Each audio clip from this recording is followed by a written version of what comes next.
My name is Jeff Anderson, and I am the founder of Jeff Anderson and Associates. And I and our team have had the privilege for over 38 years of standing with, advocating for, and working with courageous survivors of sexual abuse by clergy across this country.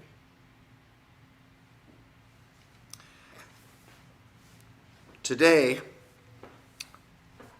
and early this morning, we, standing on the shoulders of 4 very courageous survivors, have filed a lawsuit in the Federal District Court in New Jersey. And each of those survivors, identified as does 50 through 53, have sued the Holy See, have sued the Vatican in this 85-page complaint. This complaint is posted on our website at andersonadvocates.com and has been filed and assigned to a presiding federal judge as we speak.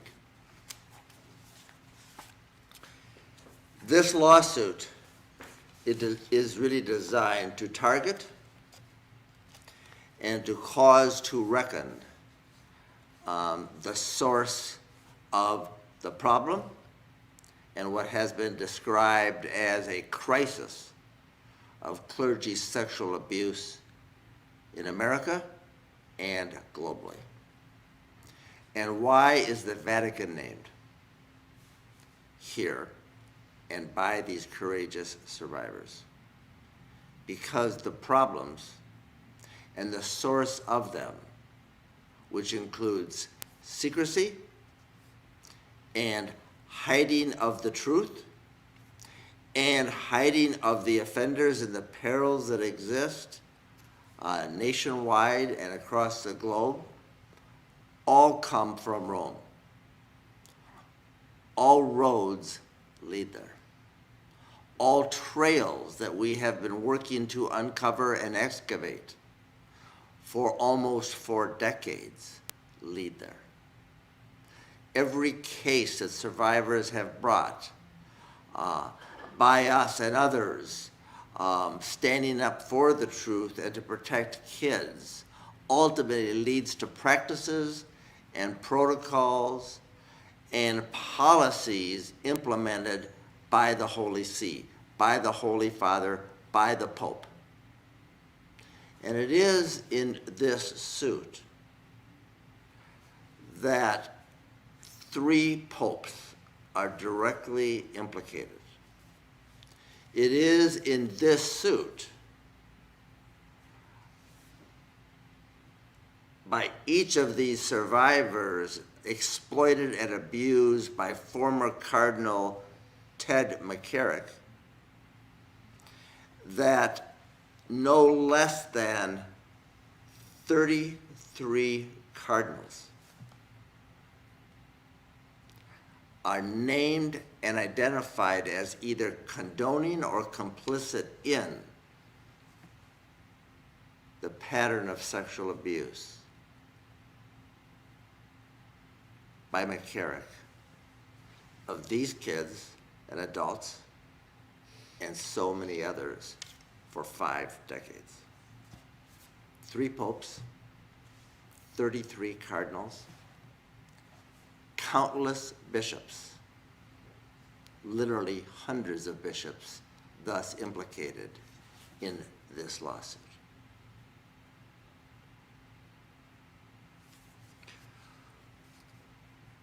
This is the 3rd federal suit that we have had the privilege to stand with and speak for and sue on behalf of courageous survivors.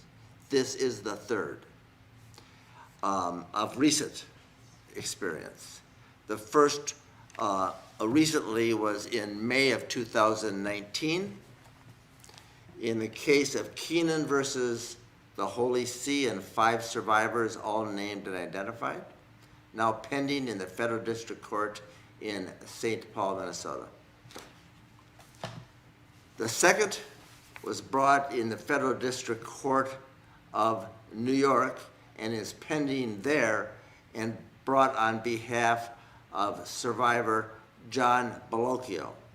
He used his name and made that choice even though he did not have to.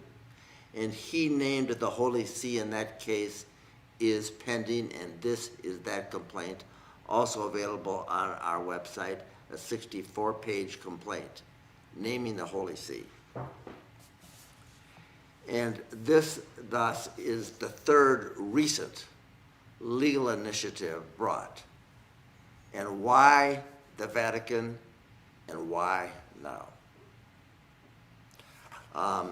The Vatican first because all roads evidentiary and all practices employed and all policies employed are done so by the papacy, by the Pope and by the Vatican, also known as the Holy See.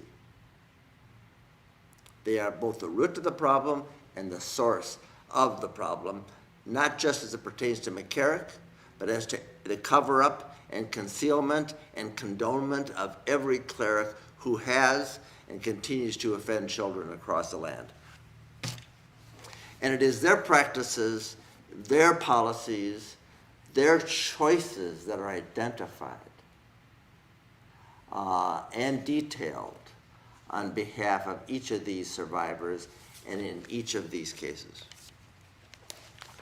And it is those practices, the adherence and the requirement by the Pope and all 3 of them, from Francis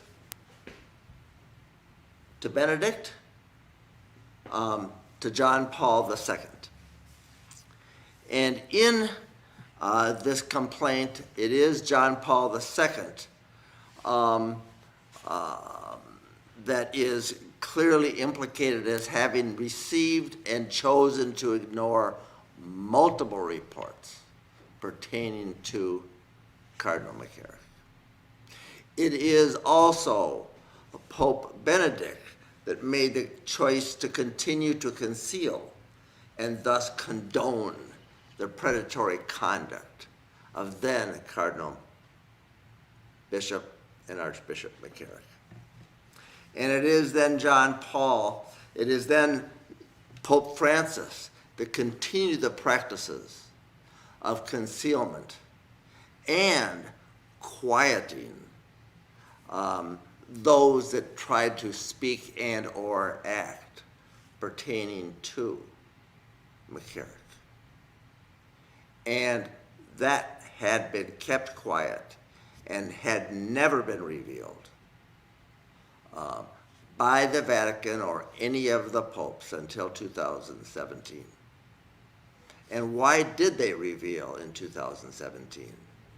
Because the courage of the survivors.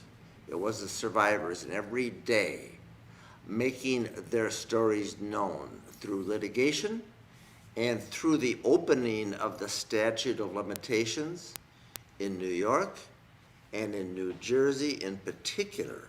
And it is the opening of that statute of limitations in both of those states and elsewhere that gives survivors the opportunity to have a voice that can be told and to take an action to do something to expose the secret and the practices and the policies that allowed predators such as McCarrick and others to prey upon the innocents. And it is thus now time, because the laws have changed, to allow the light in and the survivors to be heard. This complaint also does also add additional information and relies in part upon the groundbreaking, and I say groundbreaking, report of the Holy See's institutional knowledge and decision-making related to former Cardinal Ted McCarrick. And this 449-page report prepared and released by Pope Francis and his attorney investigator who prepared this, Jeff Lena, I did describe as groundbreaking, and why so? Because it's the first time ever that the papacy, the Pope, has revealed publicly the documents, the history, the internal investigation of any cleric, and this cleric and former cleric, Ted McCarrick. And to that extent, it is unprecedented. And it also reveals how documented McCarrick's history is and has been known to so many for so long, including 3 popes, 33 cardinals, and hundreds of bishops. It's also noteworthy that each of the survivors with whom we're working to bring this legal action in New Jersey, in the federal district court, cooperated with this investigation. And each of them had the courage and the bravery to share their stories, their families' stories, with the Pope through his investigator, Jeff Lena. And to those survivors, and to those families, and all those with whom we worked, and all the others that were willing to share that information with them, that made this report more inclusive and unprecedented than anything that's ever been released by them. But before I give them too much credit, let me just say right now, this is the first time that any light has been shown by them when it comes to this, because before this point in time, all we've ever gotten from every pope is promises, pledges, and policies, most of which have been broken, and a strict adherence to secrecy. So, what is it these survivors and we want in this suit and the other suits that have gone before pertaining to the Vatican? We and they simply want the truth to be told, the truth to be revealed. The entire clerical culture from the Pope on down to become transparent and to be so. And not just in one report on one day, in one investigation, but moreover, every single document, every single investigation that both protects the privacy of the survivors but doesn't protect the predators or the papacy anymore needs to be revealed. And this suit seeks to reveal those histories. This suit by these survivors seeks to have the court order and require, and through discovery that we have yet to do through these suits, the truth about all the offenders that are known and held in secrecy at the Vatican, that seeks to have known and revealed all the files and all those top officials from bishops to cardinals to the papacy who were complicit in it, and seeks to have revealed all the practices that have been employed to keep all these secrets and create these perils past and present, thus abated. And the purpose of these survivors, and with whom we all work across this country, is to protect other kids in the future. And until there is transparency, until there is truth, and until there is a real excavation at the top, through this case and others, kids are at risk everywhere. And the secrecy and the policies and the practices continue. I would like, and I'm talking to you, Pope Francis, referred to by the faithful as the Holy See, and I am imploring you to take this time, and on the heels of this report, which you commissioned and authorized, and because of the pressure brought by so many survivors upon you and others across this country and across the land,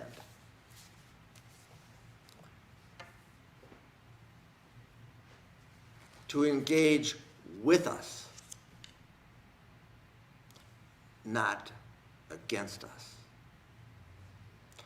To be willing to engage in a process of transparency and truth-getting, and to thus begin the process of opening up the iron gates of secrecy held at the Vatican, containing all those names of all those offenders, still some out there, and only known to you, and all those that have been only known to you, and to start a process with us and the survivors and all those that need to know, that doesn't require the courtroom and doesn't require the courts, but requires us to engage in common purpose to truth, transparency that can lead to healing, and most importantly, to the protection of kids across this country and across the globe. Let's not wait for the court. Let's get to work on this. And so today, in addition to announcing this lawsuit and these courageous survivors with whom we have the privilege to work, we're inviting you to a process of transparency, truth, which can, once there is truth, and once there is transparency, and once there is accountability, there can be reconciliation. But until there is truth, transparency, accountability, there can't be no reconciliation. And the wounds inflicted upon so many for so long continue. And so that is not just an invitation, it's an exhortation. This isn't just a lawsuit, it's an invitation. Let's get to work. I mentioned that John Bellocchio had filed a suit in New York before, and I'm going to invite him into the conversation today to share with us and introduce himself, and then tell us a little bit about why he chose in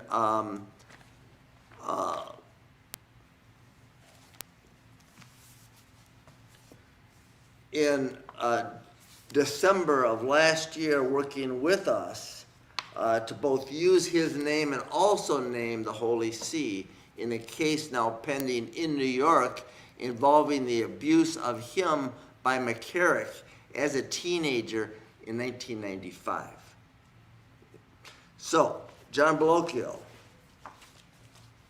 come on in and first introduce yourself to us and tell us why you chose to join us today and make this courageous and take this courageous action in suing the Holy See.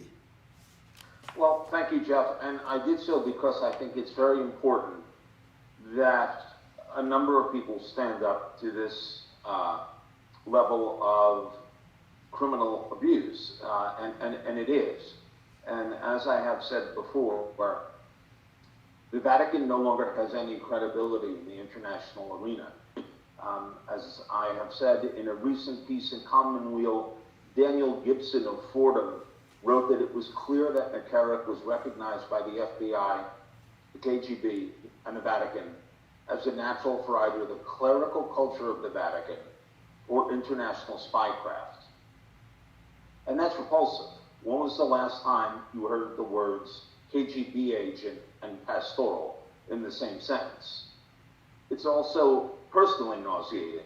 It makes me physically and emotionally ill that I was raped because John Paul II thought McCarrick was such a sufficient ally in the fight against communism that dozens of reports of misconduct were overlooked through the years.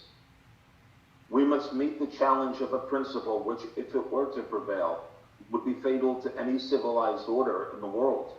That challenge is acknowledging that the Holy See, the corporate entity of the Vatican city-state, is a rogue nation that has enjoyed a seat at the table of nations for far too long, while tolerating, committing, and covering acts of child abuse so hostile, it is impossible to ever think about them collectively and clearly. It boils down quite simply to this. In the 1980s, anything anti-communist was all the rage. And because of his ability to excel in spycraft, not statecraft, McCarrick became one of the most powerful people in the era. Because of John Paul II's obsession with bringing down the communist regime in Poland, and McCarrick's ability to bring the new world to the aid of the old through conservative Catholics in the Reagan administration, children and seminarians were raped. It is that simple. And at this point, a papal apology and the prayers of the Holy Father are all but insufficient. I believe that the following three things must happen. The priestly fraternity that has existed for far too long must be shattered, voluntarily or not. Until the Holy See is compliant with the UN protection on the Charter of Children, they need to be suspended from their observer mission at the UN. And most ruefully, really, the sainthood of John Paul must be placed under review by outside experts. The Vatican has chosen to behave like a rogue nation, and so now it must be treated as one. I will never fully recover from what McCarrick did to me. Neither will his other victims. I, like every person abused by a priest, are forever broken. There is no full recovery in this matter. Mine is one tragedy among far too many. For too long, the Holy See has deflected responsibility for its priests, calling them contractors.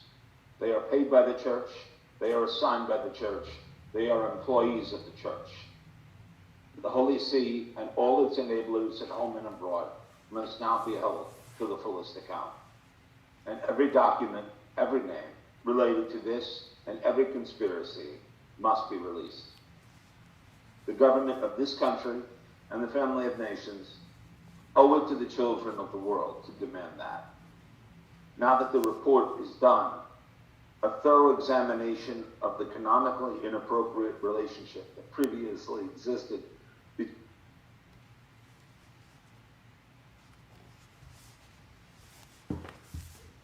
It sounds like we lost John's sound for a moment.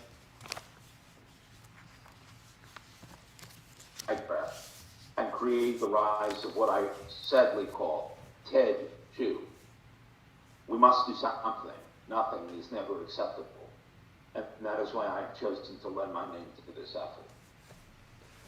Thank you, John Bellocchio. It is detailed in your complaint against the Holy See and filed in New York that as a teenager, McCarrick exploited you sexually, raped you as a child in 1995. And what is it you seek?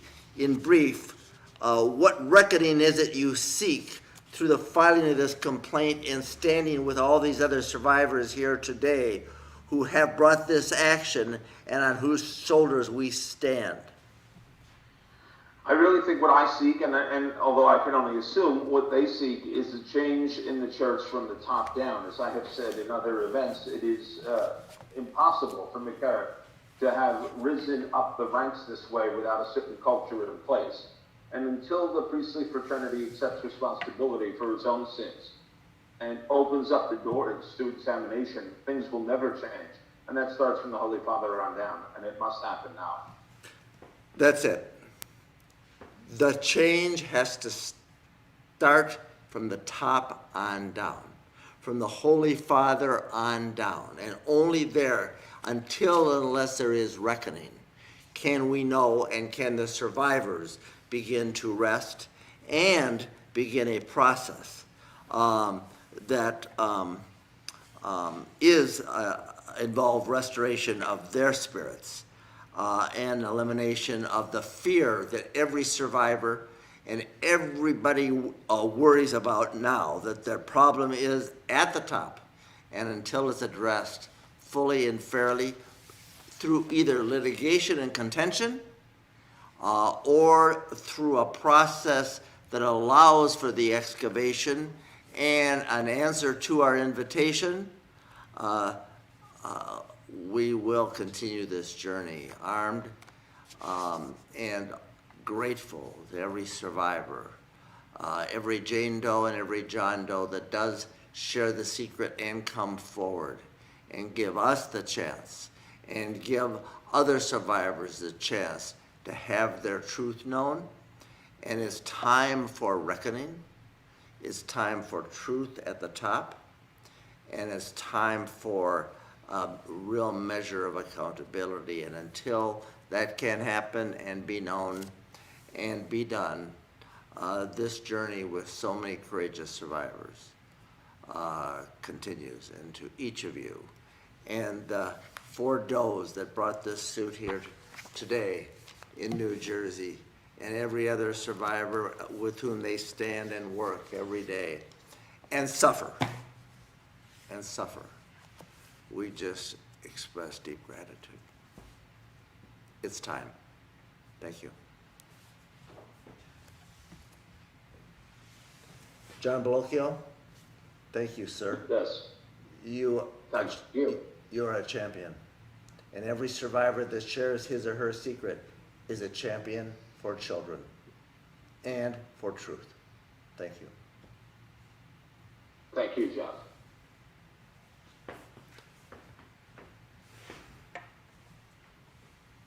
We'll take questions. Thank you, Jeff. Thank you so much, John. It's now time for the Q&A portion of the press conference. At this time, we're opening up the floor for questions and comments. I'm going to start with questions in the chat window, and then I'll open it up for anyone that would like to go off mute and ask a question. So we have one question in the chat window from Jody. She asks, is the plaintiff who was abused as a young priest still a priest? And if so, do you know if he's the first sitting priest to file a lawsuit alleging abuse? The plaintiff and one of the does named in this lawsuit against the Vatican is identified in the report made and is a priest and is still a priest. And in this lawsuit is identified as a doe, but also in the Vatican report was identified as priest truth teller number 3. And that priest courageously did take this action with these other survivors. And yes, it is the first time a sitting cleric, an actual priest, has sued the Vatican. And we're honored to work with him and the other survivors, as he was both exploited and, very notably, after having suffered what McCarrick did to him in silence for a short period of time, shared it with a superior, and told Bishop Hughes in 1993 what McCarrick had done to him. And Bishop Hughes said to him, for the good of the church, this must be kept silent. Bishop Hughes did. Bishop Hughes was told. And that's the same kind of report that was made to so many cardinals and so many bishops for so many decades. Thank you, Jeff, and thank you, Jody, for your question. We have another question from Paul. Paul asks, what is the status of the law for suing the Holy See in U.S. courts? And does the new report change anything in terms of getting jurisdiction? The Holy See and the Vatican state is called a sovereign state, like a country. They're members of the United Nations.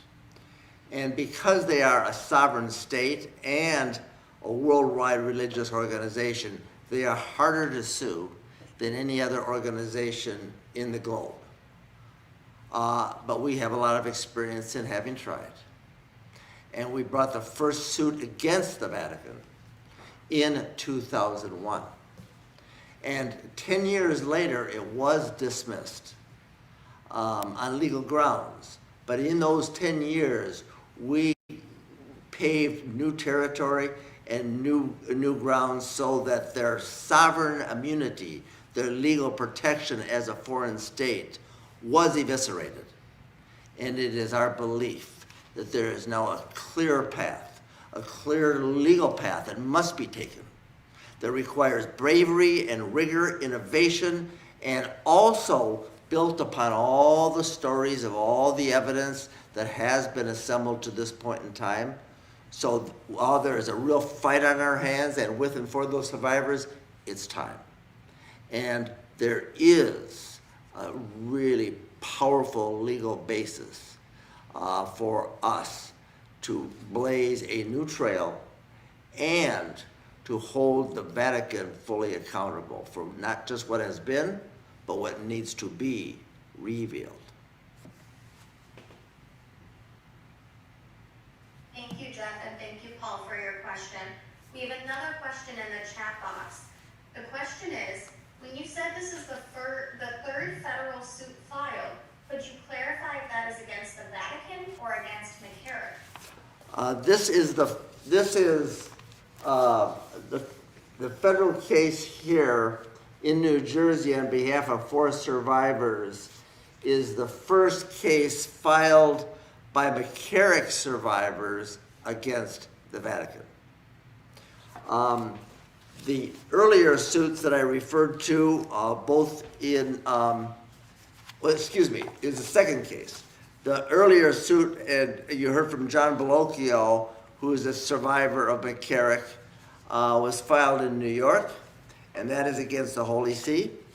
And then the first that I referred to of recent origin is in the Federal District Court in Minnesota, and that's on behalf of 5 survivors of other abuse by other top clerics and the concealment of them.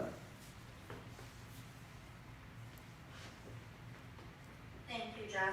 We have one follow-up question from Paul. He asks, does the report help in any way to establish jurisdiction in a lawsuit versus the Holy See? The report issued and the investigation done and revealed publicly, because this isn't the first investigation, but it's the first investigation ever done that has now been made public and available to us. And does it help? Does it create a trail of evidence? Does it demonstrate institutional knowledge and decision-making related to former McCarrick and made by the Vatican and the popes and the cardinals and the bishops, like none that has gone before, at least revealed by the Vatican? Absolutely. It is unprecedented and of historical value, because this pattern and this practice demonstrated in this report and revealed by this papacy and his investigator for the first time does give us the evidentiary trail as it pertains to McCarrick that we're seeking to uncover and reveal in all these other cases. So it is extraordinarily helpful in not only having people know about what has been, but it is a template, an example of what can be done and what should be done and what we're asking the courts to require to be done in these lawsuits. That is, make it known.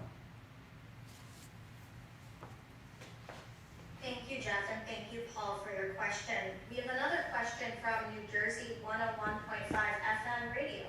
They ask, what is the main reason this suit was filed in the District of New Jersey? Is it due to McCarrick's position as Archbishop or Bishop in Newark and Metuchen? This case was filed in the Federal District Court in New Jersey because the abuse of these does began in the early 80s, continued into later years, and occurred and while McCarrick was then the Bishop of Metuchen. He was later elevated to Archbishop of Newark and later elevated to Archbishop Cardinal in Washington, D.C. And so it's brought there because the crimes occurred there, the crimes were concealed there, and the crimes have been concealed and condoned by the Vatican. Thus, that is the proper court in the Federal District Court when you're suing a foreign country, which the Vatican is, a foreign country, a sovereign. Great. Thank you for the question, and thank you, Jeff. I think those are all the questions we have in the chat window. So at this time, we're going to open it up. If anyone is on the phone or on the Zoom call and they would like to unmute and ask the question, now is the time.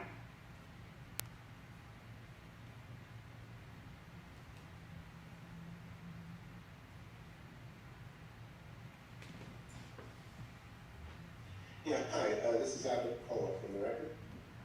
Just a quick question on the priest. You mentioned he still works as a priest. Is he still in the Metuchen diocese? He had worked in both Newark and Metuchen, did you say? The question is the priest identified here as a J.A. Doe still a priest? The answer is yes. And where is he working? The details of each of these survivors who can and should remain anonymous are not being revealed today because the big picture is the spotlight and the focus has to be on the Vatican and their practices and not on the survivors and their lives. And so to take the focus off the survivors and put the spotlight on the Vatican is the purpose of this suit. So the details of where he is and what he's doing right now are not to be shared with us and by us today, and the details of the practices employed by the Vatican is why we assemble. Any other questions? Jeff, and thank you, Abbott. Are there any more questions?